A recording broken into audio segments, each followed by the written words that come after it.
Bismillahirrahmanirrahim. Dear students, this is Inorganic Material Chemistry, Advanced Inorganic Material Chemistry, Chem 5129. And the topic which we are going to discuss is micro and nanostructures. This topic has been splitted into two subtopics, or this lecture has been splitted into two lectures. The key concepts which we are going to discuss, first of all, we will talk about micro nanostructures. The second one, the synthesis methods of the synthesis of micro nanostructures. The third one, micro nano hybrid materials. And the fourth one, some devices which are based on micro nanostructures. These are also called micro nano devices. And at the end, we will discuss about applications of micro nanostructures or micro nano devices.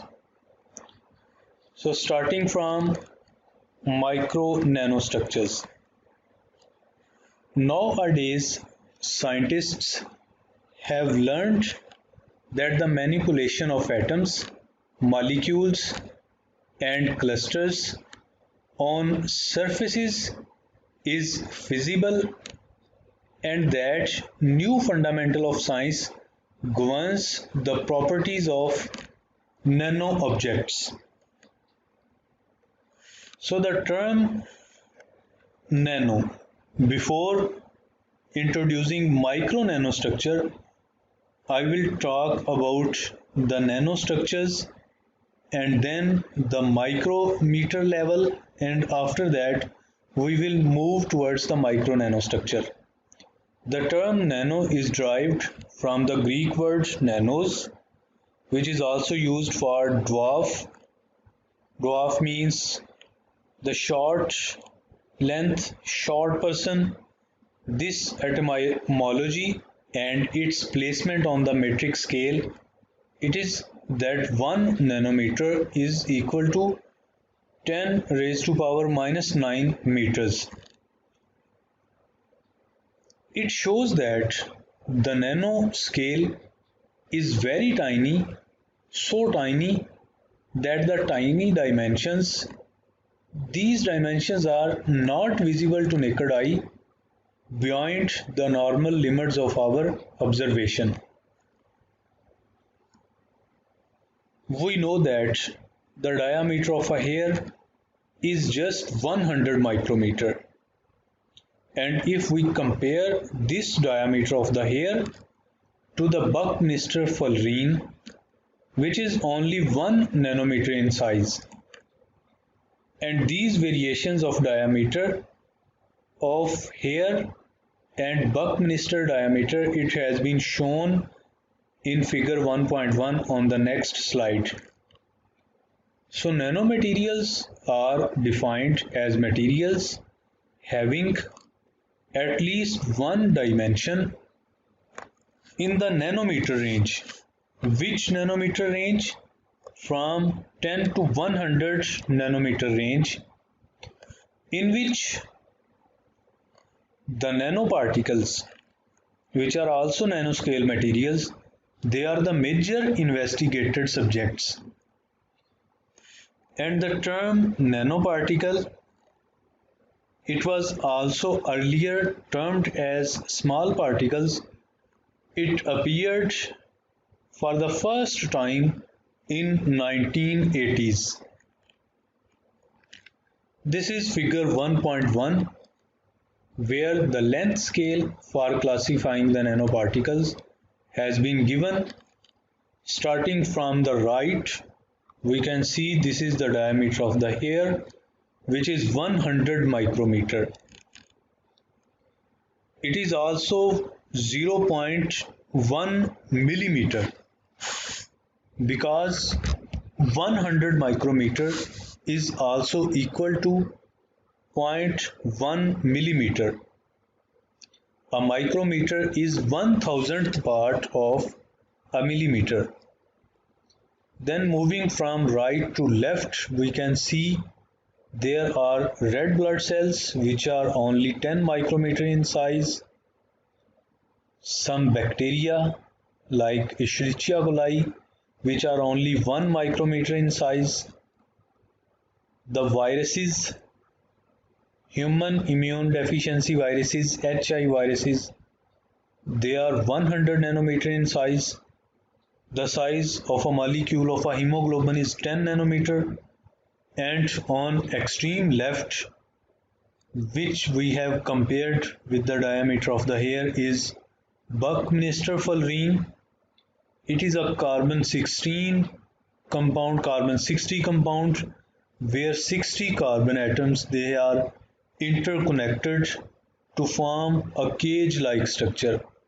Its size is only 1 nanometer. So this is a comparison. We are moving from micrometer size to nanometer. And the topic we are going to discuss is micro and nanostructure. So we can see that this is microstructure and this is nanostructure. Moving from microstructure to nanostructure, there are several structures in between these two structures. Similarly, if we talk about a chemical substance which has been grown from different reactants, it can be grown from micro to nanometer scale. We have two kind of methods for the synthesis of materials, top to down and bottom up. So top to down we can move from micrometer to nanometer, and in bottom up process where we play with the atoms and the molecules, we can synthesize materials from nanometer scale to micrometer scale. Again, the micro scale is that 1 micrometer is equal to 10 raised to power minus 6 meter, and the nanometer scale, 1 nanometer is equal to 10 raised to power minus 9 meter. I have already mentioned that the diameter of the human hair is 100 micrometer, which is also 0.1 millimeter. So we can say the human hair is in millimeter scale, 0.1 millimeter, while the hair has many thread-like structures which are made of different kind of cells, and these cells they are of micro scale, their size is in micrometer. If we further magnify these cells, we can see the protein which is used for the manufacturing of hair structure. It is melanin and keratin protein. These are in nanoscale. So we are moving from higher scale to lower scale. In another example, this is our nervous system and it is a macro structure. Macro even larger than micro. This nervous system, it has neural cells, and if we see the structure of one or more neural cells, it is microstructure. It is in micrometer scale range. On the other hand, the neural cell has two portions. One is a cytoskeleton and the other one is a dendrite. The cytoskeleton has proteins, and this cytoskeleton is in nanometer scale. So this structure is called nanostructure. So this is macrostructure, this is microstructure, and this is nanostructure. Now we will talk about micro and nano engineering. Micro and nanotechnologies include a wide range of advanced technologies used to fabricate and study artificial systems with dimensions ranging from several micrometers. We know that 1 micrometer is 1 millionth of a meter. 1 micrometer is equal to 10 raised to power minus 6 meter. So we are dealing with artificial systems with dimensions ranging from several micrometers to a few nanometers, and 1 nanometer is 1 billionth of a meter. 1 nanometer is 10 raised to power minus 9 meters. So as I have mentioned earlier, the fabrication techniques fall into two classes. One is the top-down approach, which is used to cut macroscopic materials down to small size by using lithography techniques. The second technique is bottom-up approach, which uses growth or self-assembly of nanometer structures that are then connected to larger structures. These technologies create many research opportunities. So, what are the properties of wires which are only a few atoms wide? If we talk about transistors, which are in microscale size, do these transistors can still work when their size approaches the atomic scale? So what new and possibly useful properties result when we can manipulate individual atoms? So these are the questions. We know that the nanoscale and nanotechnology have been recognized as two of the most modish research topics in the past decades. But the micro and nanomaterials (MNMS) are undoubtedly the key core and act as promoter for the deeper development of many new fields related to nanotechnology or nanoscience. Micro-nanomaterials exhibit many particular properties, for example, quantum size effect, small size effect, surface effect, and tunneling effect, etc. And these micro-nanomaterials, they have many widespread applications in electrochemistry, electrocatalysis, optics, electronics, analytical devices, energy devices, and so far. So there is currently an intensive effort to develop new methods for producing novel micro and nanomaterials with different morphologies or compositions or hybrids, which are of great importance in achieving high performance applications. So this new technology, micro nanostructure technology, this new technology area has stimulated researchers to focus mainly on identifying new properties and understanding the structure property or the functions or applications relationship that relates specifically to certain modish nanostructures and nanomaterials based assembling architectures.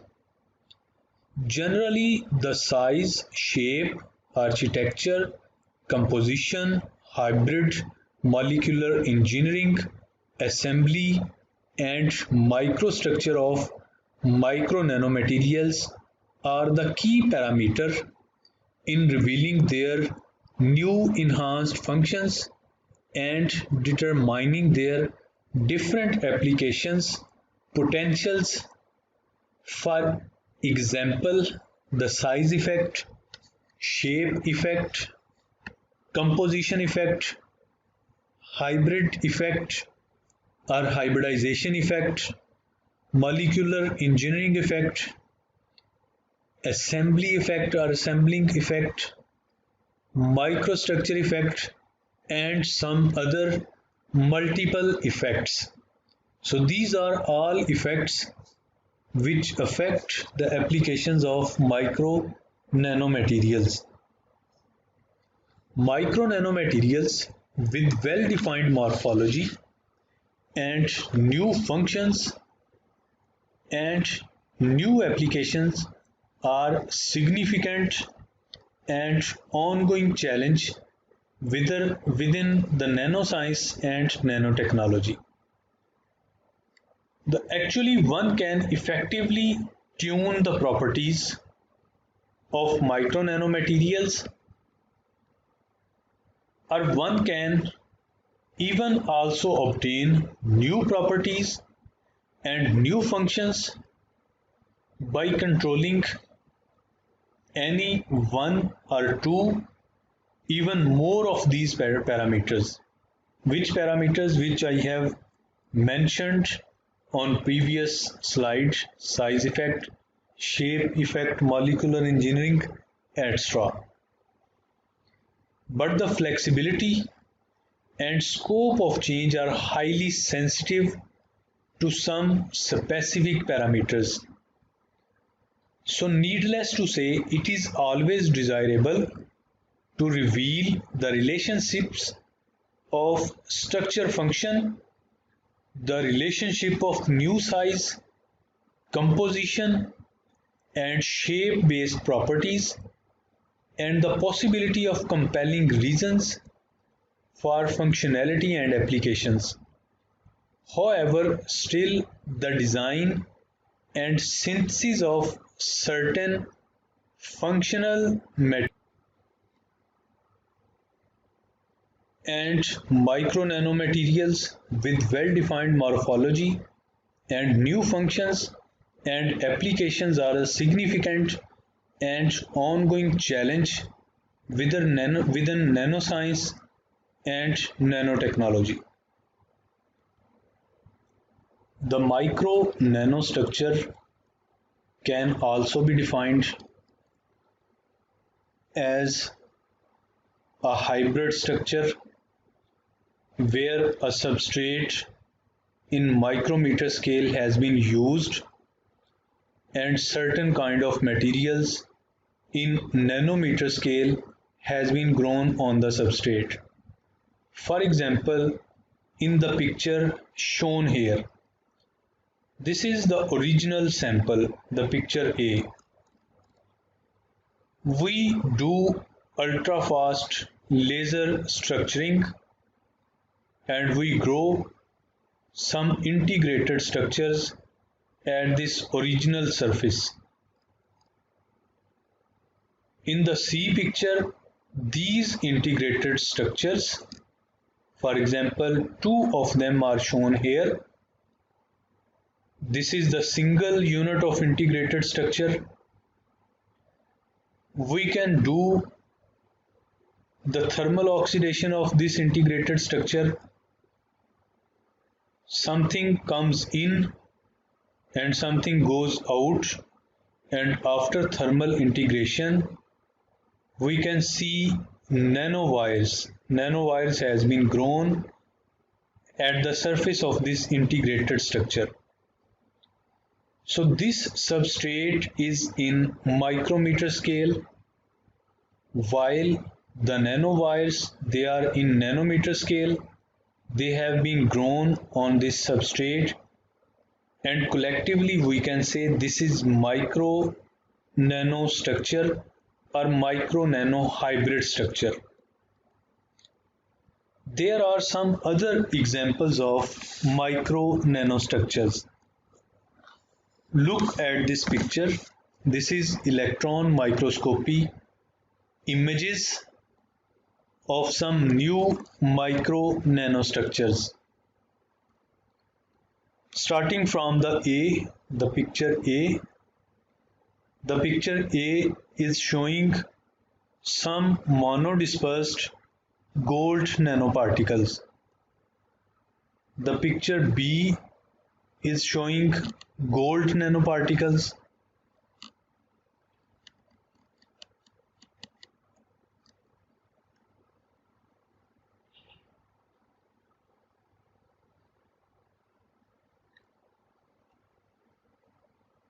The picture C is showing some nanorods, and in picture D we can see these are colloidal spheres of nanometer scale, which are organic inorganic hybrid colloidal spheres.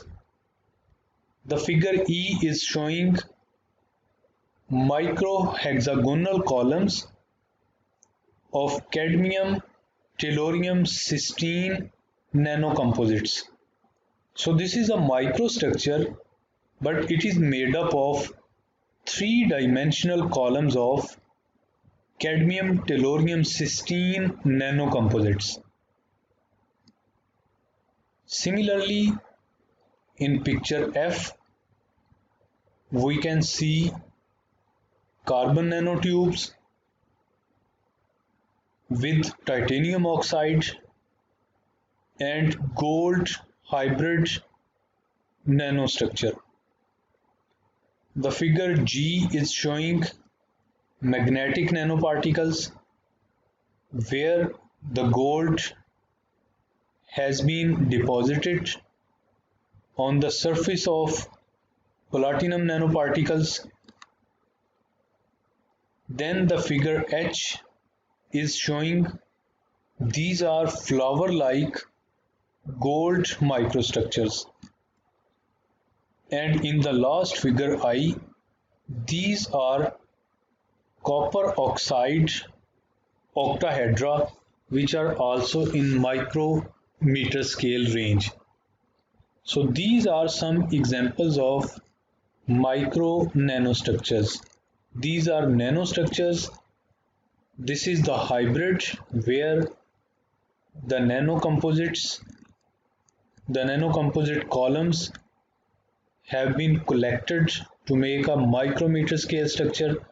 This is also microstructure which contains gold particles. It is flower-like, and it is also copper oxide microstructure. Micro and nanostructure synthesis can be carried out using different methods. If we have a biocompatible surface, we can use metal deposition, three-dimensional printing. We can use thin film growth, self-assembling process, wet and dry etching process. We can also use photolithography, some other kinds of lithography for the growth of micro nanostructures, and micro machining can also be used for the synthesis of micro nanostructures. This is simple approach to synthesize micro nanomaterials. We have two kind of approaches, wet chemical approach and electrochemical approach. Both have exterior factors and interior factors to control the micro nanomaterial structure. The interior factors are common. For example, the precursor, which precursor we are going to use, the protecting agent, nucleation agent, and the solvent. These are interior factors. These are common in both approaches, in electrochemical approach and in wet chemical approach. While the exterior factors are When we are using electrochemical approach, we need to apply some potential and current. So this is the factor, the potential, how much potential we are applying, how much current density we are applying, how much time is being utilized for the synthesis, and what is the temperature condition. On the other hand, for wet chemical analysis approach, we are not using potential or current. So in wet chemical, we are stirring our samples. So the stirrer is an exterior factor. Similarly, temperature, time, and pressure. So we combine both of the factors, exterior factors and interior factors, and we get, after combining both, we get micro and nanostructure. Similarly, in electrochemical approach, we combine both of these factors and then we get micro nanostructure. This is all about this lecture. In the next lecture, we will talk about micro and nano hybrid structures, micro and nano devices. Thank you very much.